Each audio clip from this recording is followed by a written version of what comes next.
A Chinese casino is suspected of money laundering, corruption, and immigration violations in a U.S. territory. Strangely, the FBI has just closed their investigation. And the governor who begged them to investigate, well, he just died. Suddenly.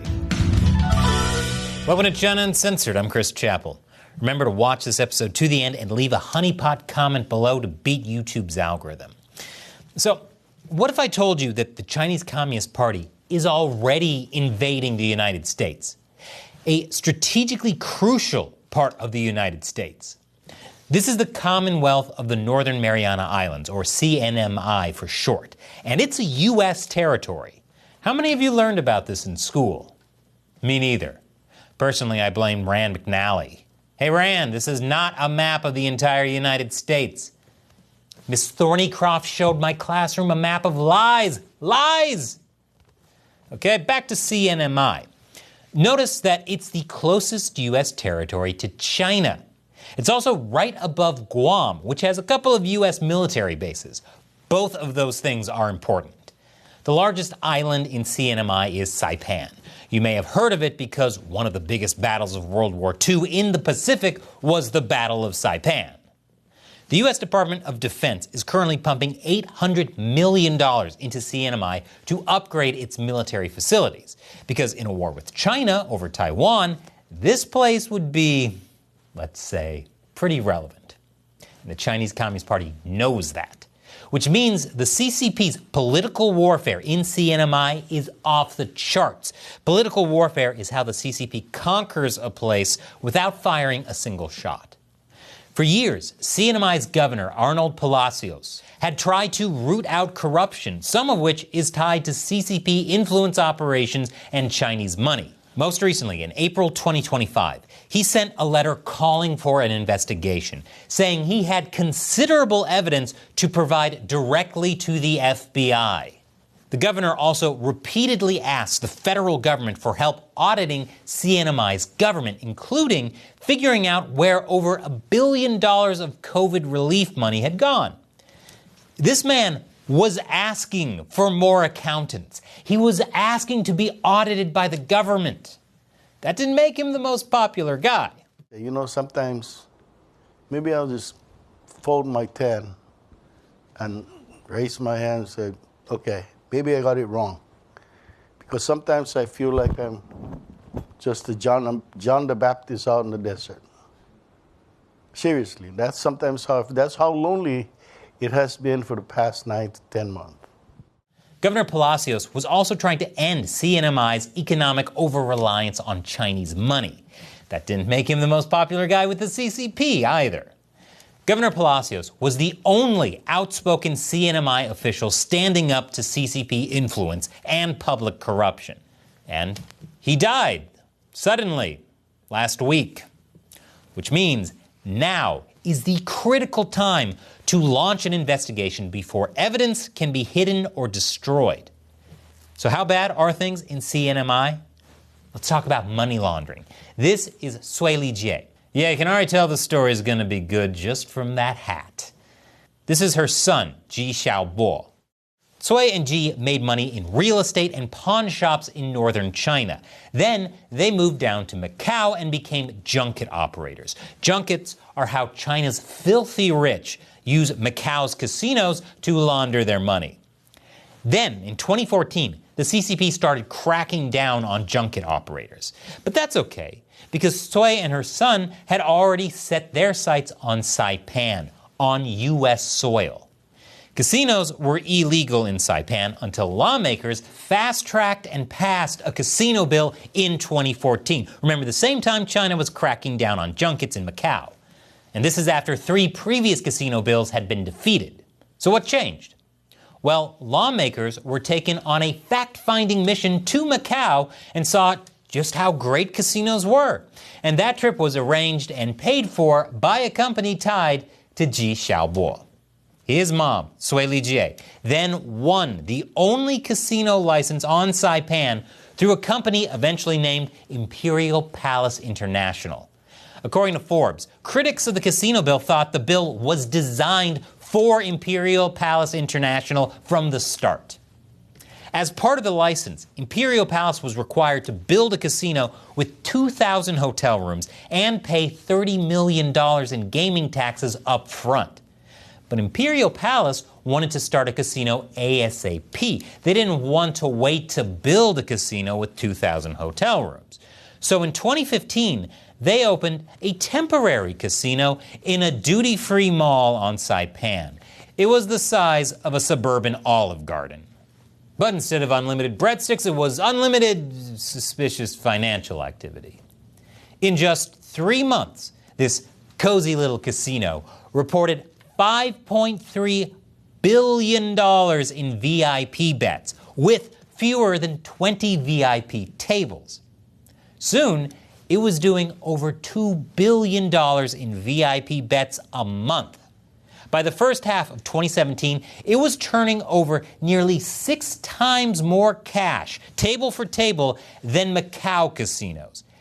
Yeah, a casino the size of an Olive Garden was doing better than Macau casinos, which dwarf the ones in Vegas. And remember, Macau is a notorious money laundering hub.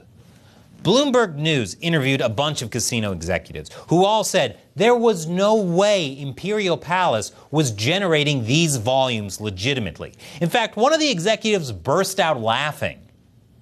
I mean, if the story doesn't make you laugh, it'll make you cry. Imperial Palace did a bunch of other sketchy things in Saipan, like paying millions of dollars in land leases to the family members of the then governor. Let me remind you, this is all happening on U.S. soil. And let's talk about who was linked to Imperial Palace. It was paying 3 former U.S. governors and a former FBI director as advisors. And it also had a retired military judge and a former CIA director on its board of directors. Which really raises the question, did anyone not get paid by this casino? Hey, want to see this picture I found of Sway Lee Jie and President Obama? Okay, I'm not saying that President Obama was involved in the casino, but at some point in 2016, several executives of Imperial Palace, including Tsui, visited the U.S. mainland and somehow met with President Obama. It's not clear why, but it gives you a sense of how Imperial Palace was able to tap into the top levels of American society. Shaking hands with the U.S. president is pretty good for business. Okay, back to the shady stuff. Remember that huge casino Imperial Palace was supposed to build? Well, they did build it with shoddy construction, shoddy, tasteless construction, and with undocumented Chinese workers who were getting constantly injured due to lax safety standards. But it wasn't until a worker fell to his death that the FBI started looking into Imperial Palace. How did those Chinese workers get to Saipan? Well, CNMI is the only place in the U.S. where Chinese nationals can enter without a visa. Under this visa waiver program, they are only supposed to stay for 14 days, and they're not supposed to leave CNMI. It's all supposed to promote Chinese tourism to CNMI. But FBI raids on Imperial Palace found that hundreds of Chinese had overstayed and were illegally working construction. Okay, let's pause on the casino story for a minute so we can talk about how insane it is that Chinese citizens can just enter the U.S. without a visa. This has caused all sorts of problems, like Chinese citizens illegally getting U.S. driver's licenses. In 2023, the head of CNMI's Bureau of Motor Vehicles was sentenced to 5 years in prison for providing these driver's licenses. She charged $1,700 for a new license and $300 for a renewal. And I bet those Chinese nationals didn't even have to wait in line.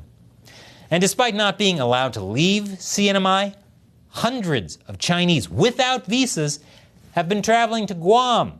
Last year, 7 Chinese nationals were arrested trying to illegally enter Guam during U.S. missile testing.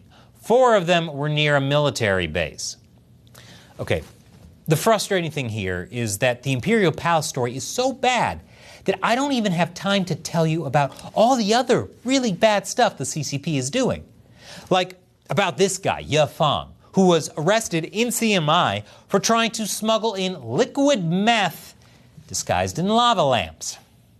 In addition to his drug smuggling network, he also had a birth tourism business bringing Chinese women to Saipan to have anchor babies. They'd be U.S. citizens. And he was also arrested for murder in the Pacific island of Palau. Yeah, the meth smuggling, human trafficking, possible murderer is the less bad story here. Despite the clear threat to U.S. national security, the U.S. government seems to have barely scratched the surface of the CCP's political warfare in CNMI. Do you think we should maybe stop letting Chinese nationals come into America without visas? Okay, back to Imperial Palace.